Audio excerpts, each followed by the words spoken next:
Act का नाम है कंपनीज एक्ट।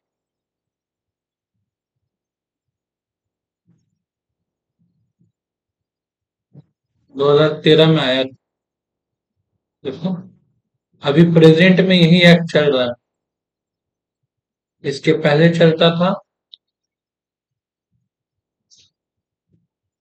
Companies act 1956। बाद में इसको 2013 में रिवोक कर दिया गया। रिवोक मतलब हटा दिया गया। ये चल रहा है।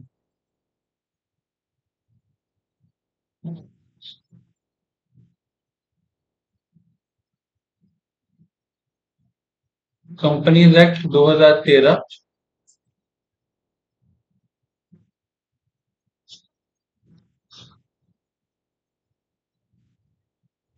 Companies act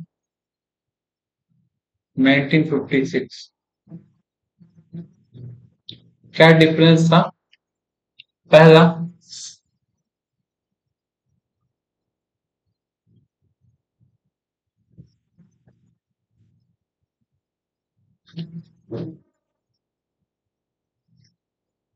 fine and penalty बहुत बढ़ा दिया गया। इसमें बहुत कम हुआ करता था। ठीक है, फाइन और पेनल्टी क्यों? इसमें ओपीसी का कंसेप्ट आया, वन पर्सन कंपनी का। यहाँ पे ऐसा कोई कंसेप्ट नहीं था।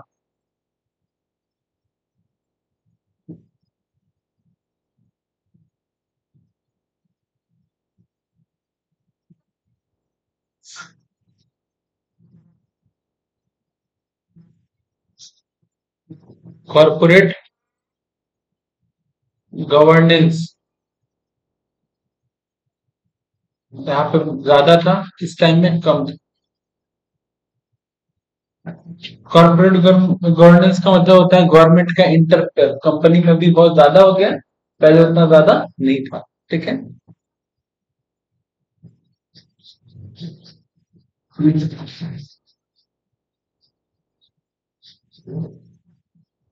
इसको कंसाइज बनाया है। अब 470 सेक्शन के करीबी है। पहले ज्यादा सेक्शन थे, उसको छोटा कर दिया गया, कम कर दिया गया। तो इन रीजन से कंपनीज एक्ट 1956 को हटा के कंपनीज एक्ट 2013 लाया गया।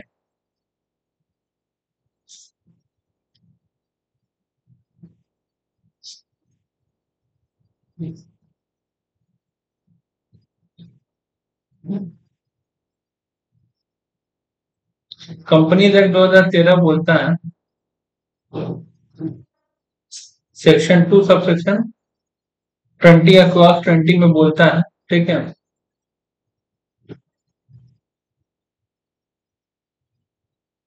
Company mean a company registered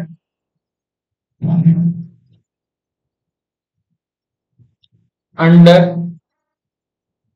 this law or any other previous law।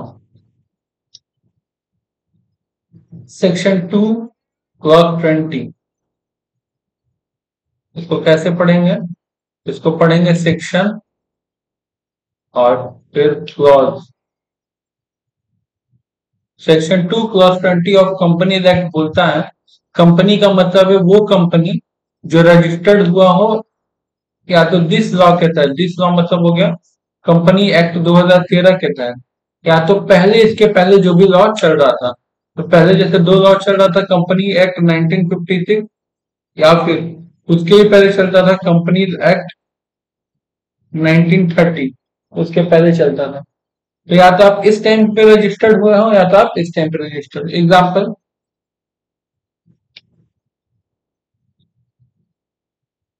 Tata,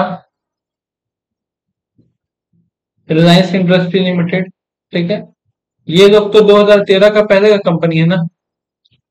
ये तो 1975 के करीब करीब का, 74 की 75 के टाइम का कंपनी है। तो जब नया एक्ट आया 2013, तो क्या इसको फिर से रजिस्टर करवाने की जरूरत है? नहीं, डेफिनेशन में बोल दिया है कि आपको फिर से करवाने का जरूरत तो नहीं है। आप पुराना ही जो रजिस्ट्रेशन करवा उसमें काम चल सकता है, लेकिन आपको अब से फॉलो करना पड़ेगा 2013 को। किसको फॉलो करना पड़ेगा? Company act 2000। ओके, यहां तक था। ऐसे आम भाषा में कंपनी का डेफिनेशन क्या होता है?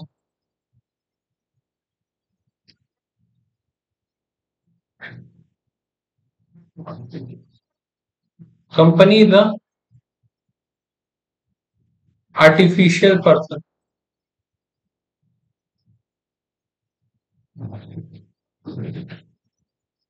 created by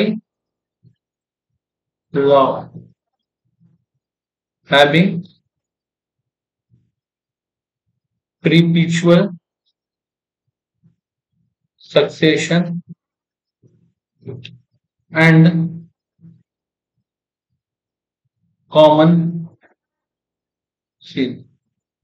कह रहा है कि कंपनी जो है वो एक आर्टिफिशियल पर्सन है। ठीक है, आर्टिफिशियल पर्सन का मतलब क्या होता है?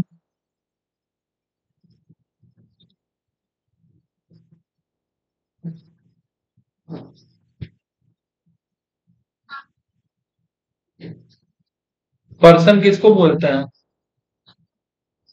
राम, श्याम, हम, तुम, वो, तो सबके पर्सन है ना। हम लोग कह रहे हैं नेचुरल पर्सन। क्या कह रहे हैं?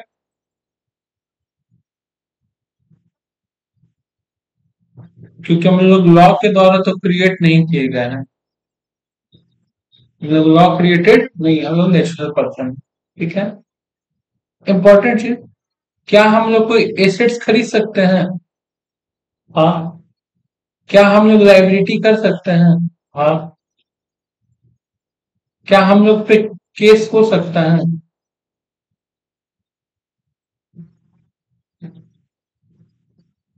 हाँ। क्या हम केस कर सकते हैं? सू का मतलब होता है केस करना।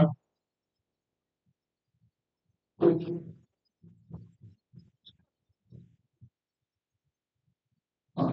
तो जितना चारों काम है, ये चारों काम ये भी कर सकता है, आर्टिफिशियल पर्सन। बस मैं तो एक इंपॉर्टेंट काम,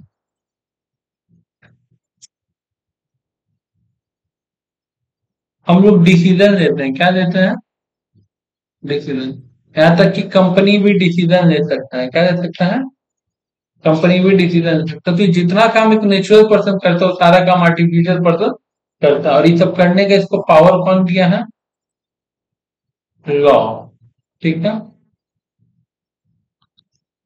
तो आर्टिफिशियल पर्सन का मतलब ये हुआ, company the artificial person created by law having perpetual succession.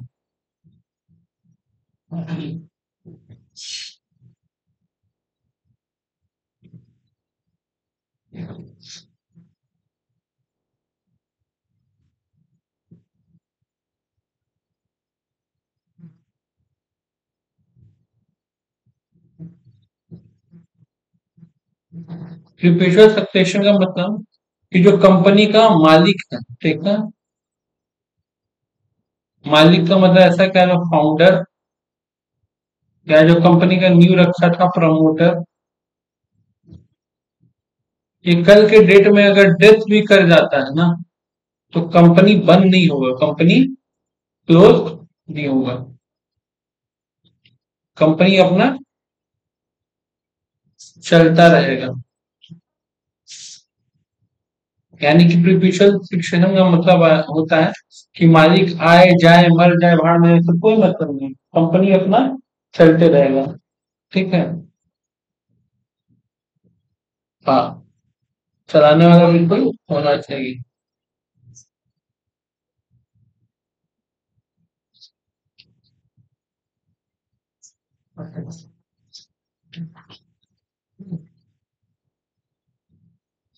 होता क्या है, कंपनी का आमतौर पे एक आदमी मालिक नहीं होता है, एक ओनर नहीं होता है, ठीक है।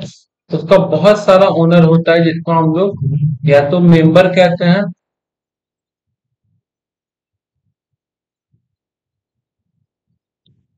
ए बी सी, बहुत सारा लोग होता है। या तो हम लोग उसको मेंबर कहते हैं, या तो शेयर होल्डर कहते हैं। क्या कहते हैं? या तो मेंबर या तो शेयर होल्डर।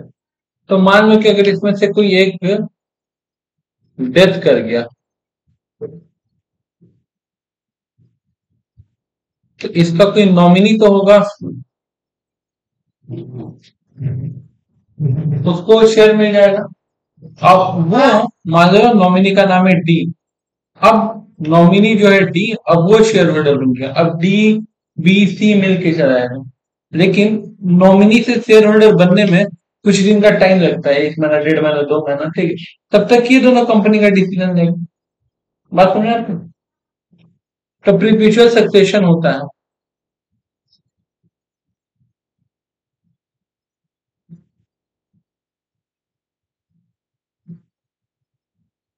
एग्जाम्पल के लिए देखो,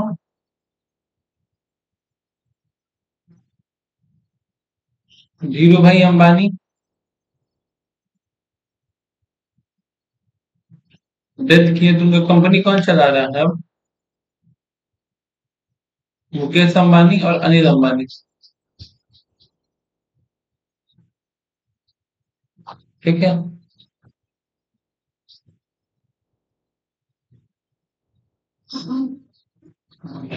चलो इनका तो ठीक है कि धीरू भाई अंबानी का दो बेटा था, वो मुकेश और अनिल अंबानी, वो लोग चला रहा। अभी रतन टाटा का तो कौन चला रहा है? कंपनी चल रहा है ना, ठीक है। उनका उनका तो कोई बेटा बेटी भी नहीं है, फिर भी बाकी शेयर होल्डर लोग कंपनी चला रहे हैं, ठीक है। तो ये होता है प्रीफ्यूचर सक्सेशन का मतलब। नेक्स्ट है तुम्हारा कॉमन सील।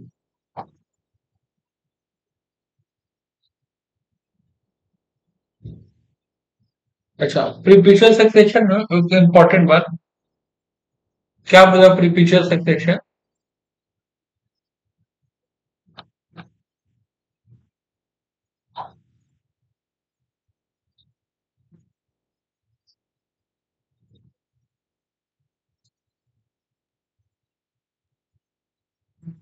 मालिक के होने या न होने से कोई इम्पैक्ट नहीं पड़ेगा। क्यों नहीं पड़ेगा इम्पैक्ट? उसका रीजन है, मालिक करता क्या था? मालिक कंपनी में डिसीजन लेता था, ठीक है। अब वो डिसीजन कोई और लेगा, ठीक है।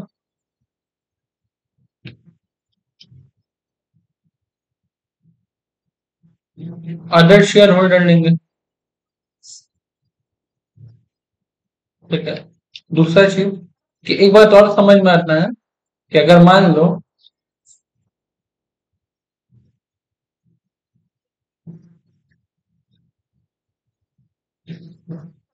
धीरू भाई अंबानी एक कंपनी को था, रिलायंस इंडस्ट्री लिमिटेड, ठीक है। तो ये क्या थे? ये थे नेचुरल पर्सन, और ये था आर्टिफिशियल पर्सन।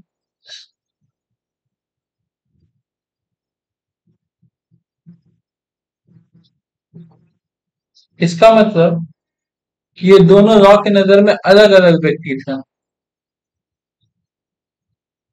दोनों अलग अलग व्यक्ति थे। इस चीज को हम लोग कहते हैं सेपरेट लीगल एंटिटी। क्या कहते हैं? Separate legal entity. कंपनी का अपना एक अलग पहचान है, और इनका अपना एक अलग पहचान है, दोनों को मिक्स नहीं कर सकते, ठीक है। अब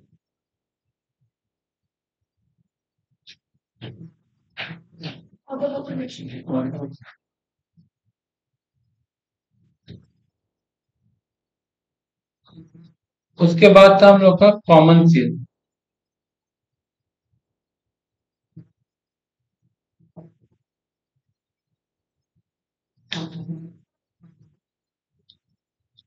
एक कंपनी है, मान लो 5 डिपार्टमेंट है, 4 डिपार्टमेंट है।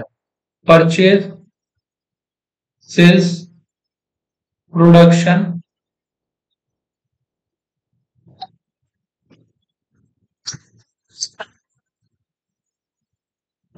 परचेज, सेल्स, प्रोडक्शन और मार्केटिंग। ठीक है, मान लो प्रोडक्शन वाले का बात करते हैं। कंपनी में कोई भी मालिक हो, क्या वो चारों तरफ ध्यान दे सकता है? नहीं। वो प्रोडक्शन डिपार्टमेंट के लिए क्या बनाएगा? प्रोडक्शन हेड को रखेगा। ठीक है, ये हमारा प्रोडक्शन हेड है। यानी कि प्रोडक्शन डिपार्टमेंट में जो भी डिसीजन होगा सब इसी के अकॉर्डिंग होना चाहिए। क्या करना वो तो शेयर होल्डर लोग बता देगा, लेकिन इसको कैसे एग्जीक्यूट करना वो ये करेगा। अब मान लो ये सामान मंगवाया, परचेज डिपार्टमेंट को बोला कि हमको 100 kg कोई रॉ मटेरियल चाहिए।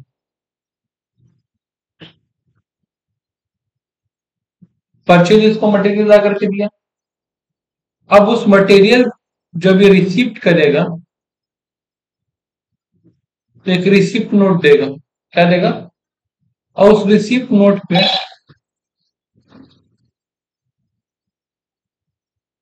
हेलो,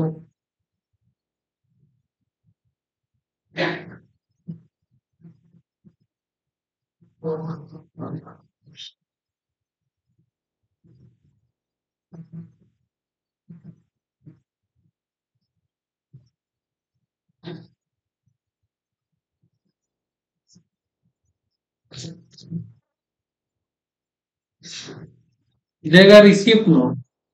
इस रिसिप्ट नोट पे ये इंसान साइन करेगा। ठीक है, और प्लस कंपनी का स्टैंप मारेगा। क्या मारेगा? इसी चीज को कहते हैं कॉमन सील। कॉमन सील का मतलब होता है stamp plus signature of authorised person.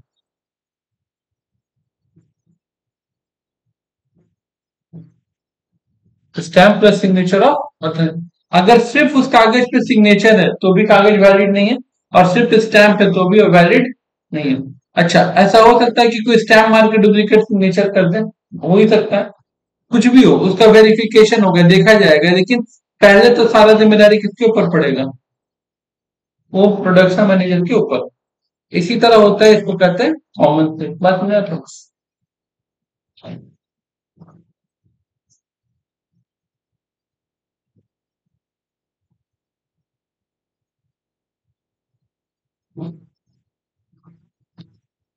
हम लोग बात करते हैं डिसीजन का,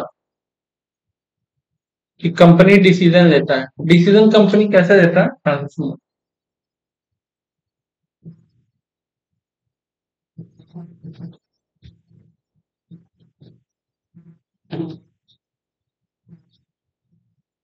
कंपनी का आर्टिफिशियल पर्सन है, तो जाहिर सी बात है उसके पास माइंड नहीं है, तो वो सोच तो नहीं सकता है कि क्या सही है और क्या गलत है, क्या करना है क्या नहीं करना है। लेकिन इस कंपनी का जो शेयर्स है वो बहुत लोगों के हाथ में है। बहुत लोग हो सकता है। ठीक है, तो उसको हम लोग शेयर होल्डर कहते हैं। क्या कहते हैं? ये शेयर होल्डर लोग सारा डिसीजन लेगा, और ये सारा डिसीजन शेयर होल्डर लोग ले करके कंपनी के डायरेक्टर को देगा। किसको देगा? डायरेक्टर से। Top level management. और ये टॉप लेवल मैनेजमेंट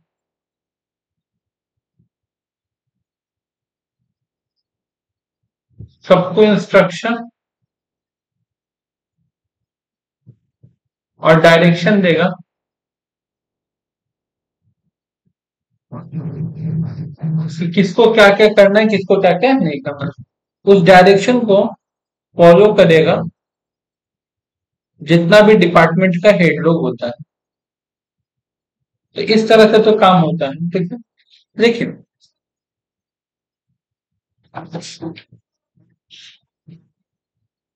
जहां पे डिसीजन लेने वाला आदमी एक पर्सन से ज्यादा हो, वहां पे कॉन्फ्लिक्ट हो सकता है। क्या हो सकता है कि वो कुछ और चाहता है, हम कुछ और चाहते हैं। इसके लिए लोग सिस्टम बना के रखा है कि कॉन्फ्लिक्ट ना हो। ये लोग सिस्टम बना के रखा है वोटिंग रेट। क्या बना के रखा है? Voting rate. कोई दिक्कत? जिस साइड वोट ज्यादा पड़ेगा, साइड ए, साइड बी, जिस साइड वोट ज्यादा पड़ेगा, मान लो साइड बी को वोट ज्यादा नहीं है, तो ये वाला डिसीजन फाइनल और फॉलो किया जाए। ठीक है। अच्छा।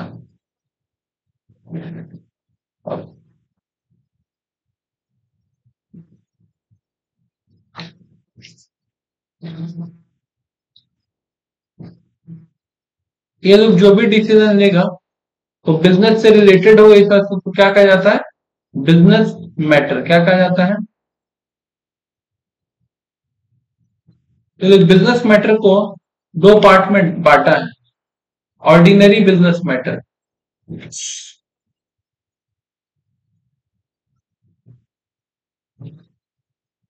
और special business matter.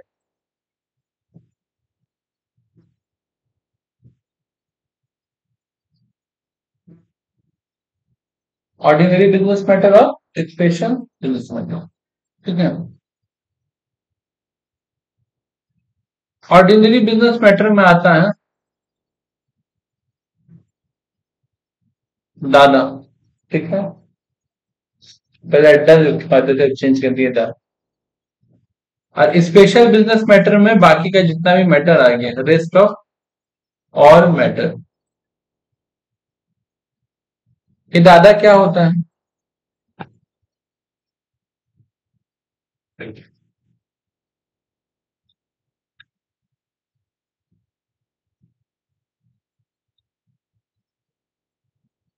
Declaration of dividend.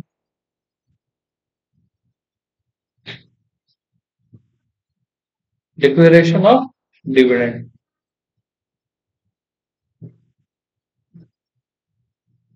Appointment of auditor. ठीक है। अपॉइंटमेंट ऑफ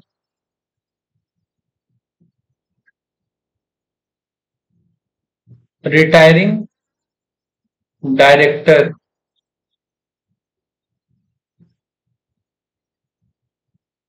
और annual return and report.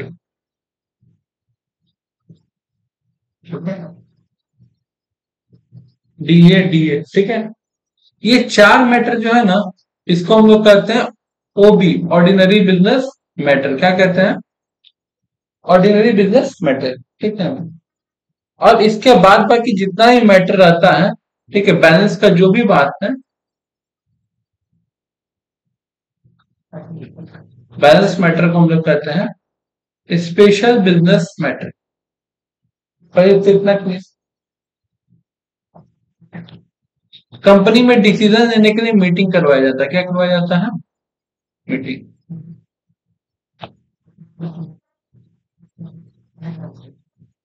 AGM, EGM, BM. ठीक है।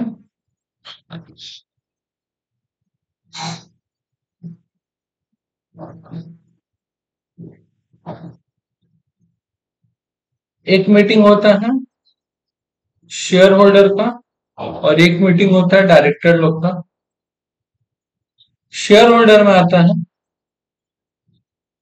एजीएम, ईजीएम, सीएम, और यहाँ पे आता है बोर्ड मीटिंग, बीएम।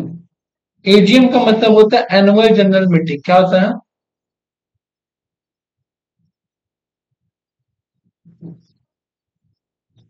ईजीएम का मतलब होता है एक्स्ट्रा ऑर्डिनरी जनरल मीटिंग। और सीएम का मतलब होता है class meeting.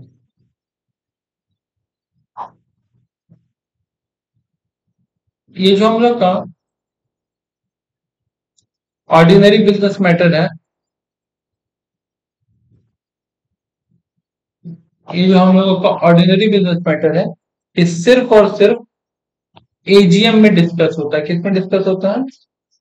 Ordinary business matter सिर्फ और सिर्फ कहाँ डिस्कस होगा? एजीएम में, ना ही ईजीएम में, ना ही क्लास मीटिंग में, ना ही बोर्ड मीटिंग। ठीक है। लेकिन जो हम लोग का स्पेशल बिजनेस मैटर होता है, वो एजीएम में भी हो सकता है, ईजीएम में भी हो सकता है, क्लास मीटिंग में भी हो सकता है, और बोर्ड मीटिंग में। ठीक है। एजीएम साल भर में एक बार होता है। ईजीएम का कोई लिमिट नहीं है, लेकिन आदमी 4 बार करवा देता है। ठीक है, ईवीएम जितना हो। क्लास मीटिंग का मतलब होता है, कंपनी में इक्विटी शेयर होल्डर होता है, प्रेफरेंस शेयर होल्डर होता है। ठीक है, तो हम सिर्फ इक्विटी शेयर को बुला करके कोई डिस्कशन करना चाह रहे हैं, या सिर्फ प्रेफरेंस शेयर को बुला के डिस्कशन करना चाह रहे हैं, उसको कहते हैं क्लास। क्या कहते हैं? कि सिर्फ इन लोगों को किसी एक particular class of share holder को बुला के और बात करना चाह रहे हैं। ठीक है। और बोर्ड मीटिंग में जितना भी कंपनी का डायरेक्टर लोग होता है, वो लोग डिस्कशन करता है, डायरेक्टर ऑफ कंपनी और बोर्ड ऑफ डायरेक्टर। इसी वजह से इसको बोर्ड मीटिंग भी कहते हैं। ठीक है।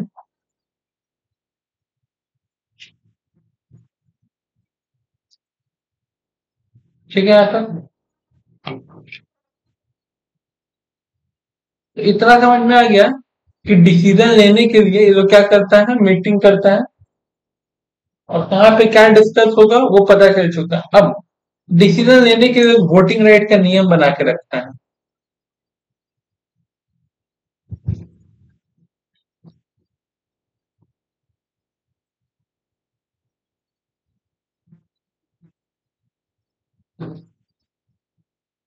वोटिंग राइट क्या होता है? एक होता है ओआर, एक होता है ऐसा।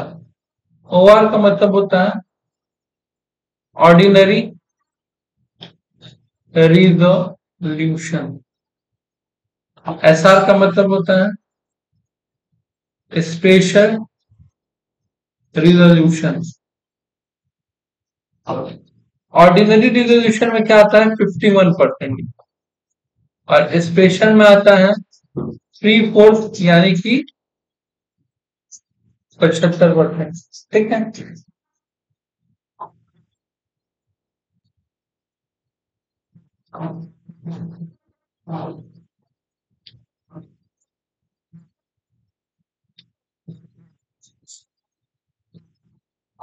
मान लो मीटिंग में 100 आदमी आया है, 100 मेंबर।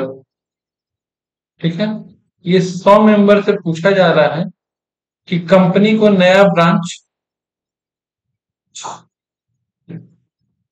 ओपन करना है कि नहीं। एग्जाम्पल के लिए कह रहे हैं, कंपनी को नया ब्रांच ओपन करना है कि नहीं। अब इसमें से अगर मान लो 51% यस बोला तो ब्रांच ओपन होगा, और अगर 51% नो बोल दिया तो ब्रांच ओपन नहीं होगा। ठीक है, तो भी नहीं होगा। जहां तक होगा मिनिमम 51, यहाँ पे 51% लिखा है ना। नेक्स्ट चीज, 75% का मतलब क्या हो कि कंपनी चाह रहा है want to appoint more than 15 director. कितना डायरेक्टर रखना चाहता अपने कंपनी में? सिर्फ डायरेक्टर से ज्यादा। तो उसके लिए उसको 100 मेंबर आया है, और उसमें से 75 मेंबर यस बोल रहा है, तो रखा जाएगा। और अगर मान लो 75% नो बोल रहा है तो नहीं रखा जाएगा। और अगर 75 से ज्यादा बोल रहा है तो भी रखा जाएगा। ठीक है। और 75 से अगर कम बोल रहा है तो नहीं रखा जाएगा। कोई दिक्कत है आता? क्लियर इतना बात? अच्छा, तो बहुत बच्चा लोग को ऐसा लगता है, कि ऑर्डिनरी बिजनेस मैटर में OR चलता है, और स्पेशल बिजनेस मैटर में SR चलता है, लेकिन ऐसा कुछ भी नहीं। कहाँ पे किस तरीके से डिसीजन लेना है, किस किस मैटर पे हमको OR चाहिए और किस किस मैटर पे SR चाहिए, ये लॉ में लिखा हुआ है, मेंशन है, ठीक है। हाँ, कि कौन कैसे कैसे वोट कर सकता है, क्या कर सकता है, वो लॉ में लिखा हुआ है, उसमें हम लोग को मारता नहीं मारता। तो कंपनी इस तरह से डिसीजन लेता है। इस तरह से डिसीजन लेने के पीछे लॉजिक और रीजन क्या है?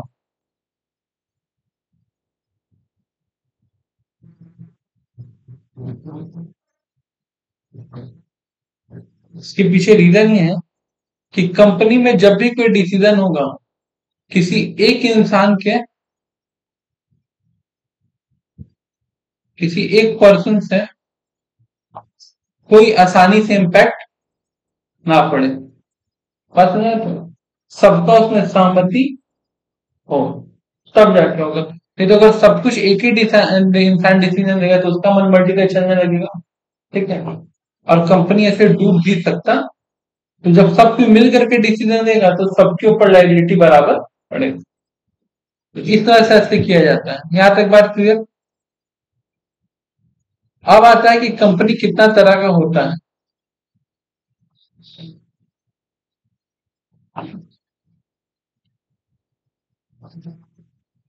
Type of company,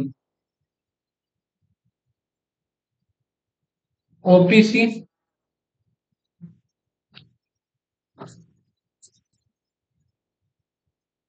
OPC, private, public company. OPC में मेंबर कम से कम एक, ज्यादा से ज्यादा एक ही हो सकता है। प्राइवेट कंपनी में कम से कम दो, ज्यादा से ज्यादा दो। पब्लिक कंपनी में कम से कम सात, मैक्सिमम अनलिमिटेड।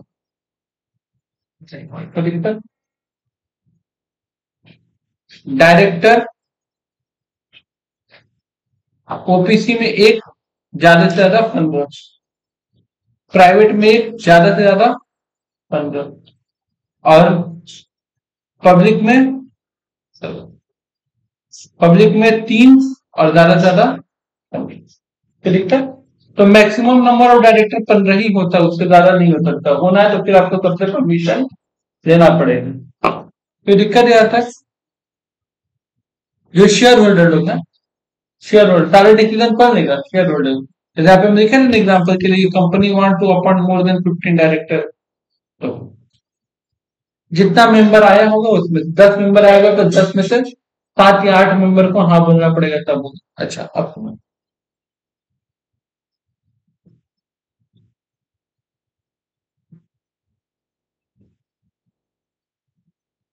ये तीन जनरल टाइप का कंपनी है। इसके अलावा और भी कंपनी है जिसका नाम हम लिख रहे हैं, लेकिन समझाएंगे नेक्स्ट स्टेप, ठीक है। होल्डिंग कंपनी, ठीक है। Subsidiary company, parental company,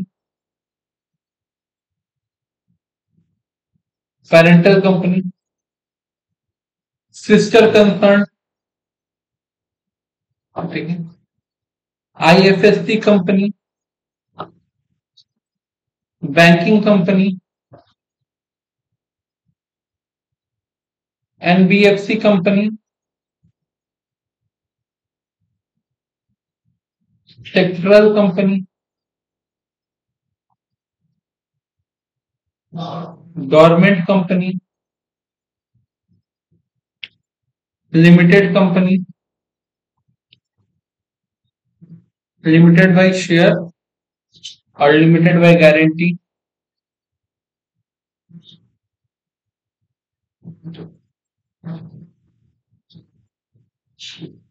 unlimited company,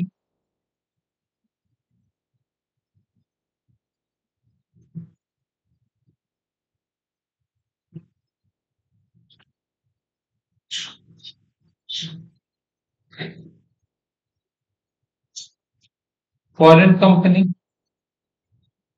associate company,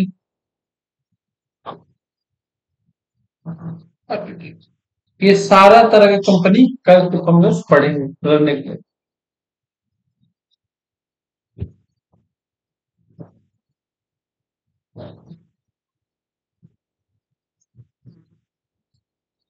हम लोग एक लाइन पढ़े थे कि कंपनी इज आर्टिफिशियल पर्सन, ठीक है।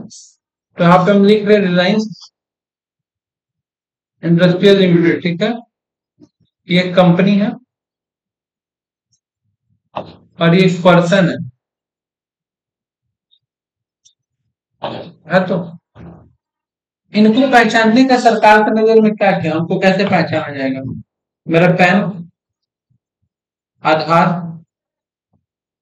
वोटर, पासपोर्ट, है ना, ठीक है। अच्छा, एक ही नंबर से क्यों नहीं पहचाना जा सकता? पैन से मेरे को कौन पहचानेगा? पैन कार्ड से हमको पहचानेगा इनकम टैक्स डिपार्टमेंट, ठीक है। बात में तो वोटर कार्ड से कौन पहचानेगा? इलेक्शन ऑफिसर, इलेक्शन डिपार्टमेंट हमको पहचानेगा, ठीक है। पासपोर्ट से हमको कौन पहचानेगा? पासपोर्ट से हमको जब भी ट्रैवलिंग करेंगे उसके लिए आइडेंटिफिकेशन होगा। ऐसा अलग अलग कार्ड का अपना अलग अलग अहमियत है, ठीक है। उसी तरह कंपनी के भी संग ये बात, कंपनी का भी अपना क्या होता है, एक पैन नंबर होता है, एक टैन नंबर होता है। लेकिन कंपनी वोट नहीं ना दे सकता, कंपनी उड़ के कहीं नहीं देती, वो वोटर आईडी नहीं होता, लेकिन कंपनी कंपनी एक्ट में रजिस्टर्ड है, ठीक है। इस वजह से कंपनी का अपना एक नंबर होता है, जिस नंबर को हम लोग कहते हैं सीन नंबर। क्या कहते हैं? जिसका फुल फॉर्म है कॉर्पोरेट आइडेंटिफिकेशन नंबर, ठीक। Corporate identification number. एग्जाम्पल के लिए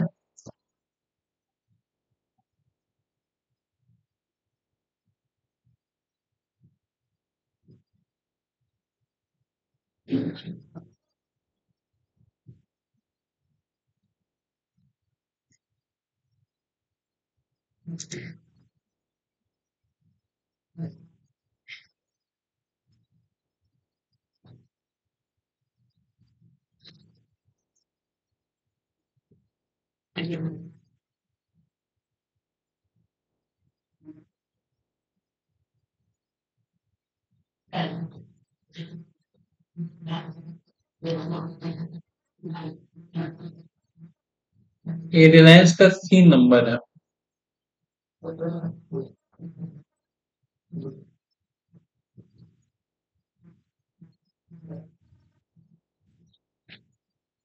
क्या है?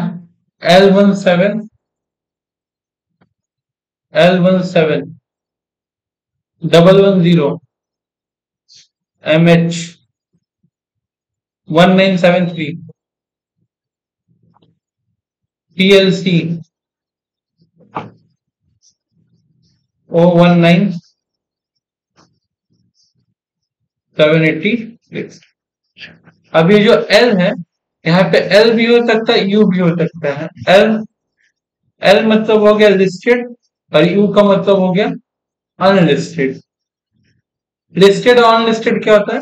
जिस कंपनी का शेयर मार्केट में मिलता है उसको लिस्टेड कहते हैं, जिसका नहीं मिलता उसको अनलिस्टेड कहते हैं। नेक्स्ट, ये हो गया इंडस्ट्री कोड।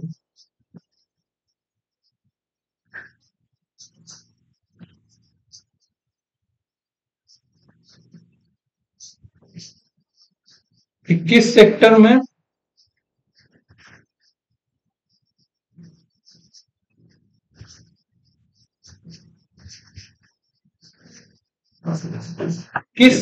बिजनेस करना चाहते हैं। एमएच का मतलब हो गया स्टेट कोड। 1973 का मतलब हो गया किस ईयर में रजिस्टर्ड हुआ था। पीएलसी का मतलब हो गया पब्लिक का।